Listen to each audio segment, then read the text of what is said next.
Georgia Technology Authority has several different focuses. Some of the key ones are, of course, our focus in cybersecurity, helping agencies as we not only set statewide policy, but try to also assist them operationally in making sure they're protecting the many state assets that are entrusted to the agencies. And then we also have a policy and oversight role for state agencies, and that's really focused more on the project side. The state centralized IT operation, again, is really focused on trying to help agencies be successful, to take advantage of the economies of scale. But I think one thing that really comes to mind is the skill sets.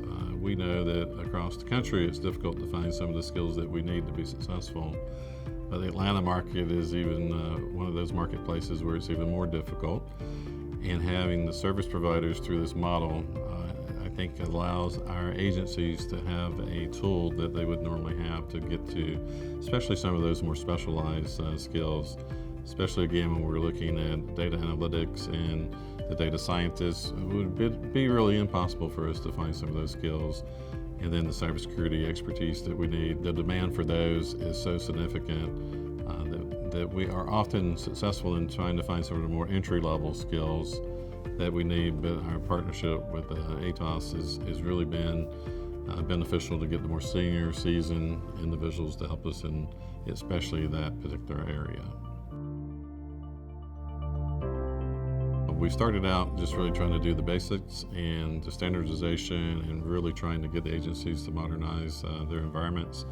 Well, today that foundation is there, and so the savings that has come off of that has allowed us now to invest in new technology all across the board. And again, I know that we focus a lot on security. That's our number one priority when you look at our strategic goal. One of the things that I really like to talk about when I talk about the service providers that support the state is that you have lots of vendors that you deal with, but you have typically a very small group of partners, and that's when we have common visions and where we're focused on what I would say the digital journey that we're trying to map that course together, and how can we leverage off of each other's strengths and achieve what we're trying to do.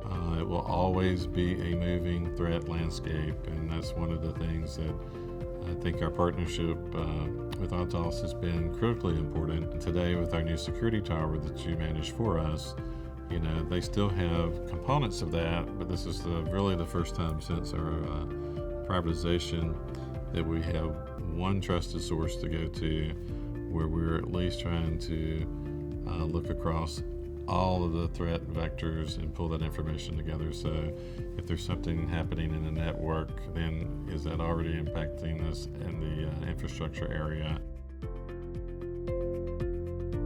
Our relationship is certainly, again, one of partnership. I can't think of a time where we've had something put in front of us by an agency or by the administration where they've asked us to go tackle something that everyone hasn't come to the table and figured out a way to do it. There's many different things that come to mind when we think about what we've been able to accomplish together, and at the end of the day, it's truly about how are we impacting the citizen, where we're making it easier for them to interact with their state government, and that we're doing it in an efficient way. Both of us aren't winning. Long term, this doesn't work for anyone. So we want both teams to be winning on the business side of this so that we can be successful on what we're trying to achieve long term.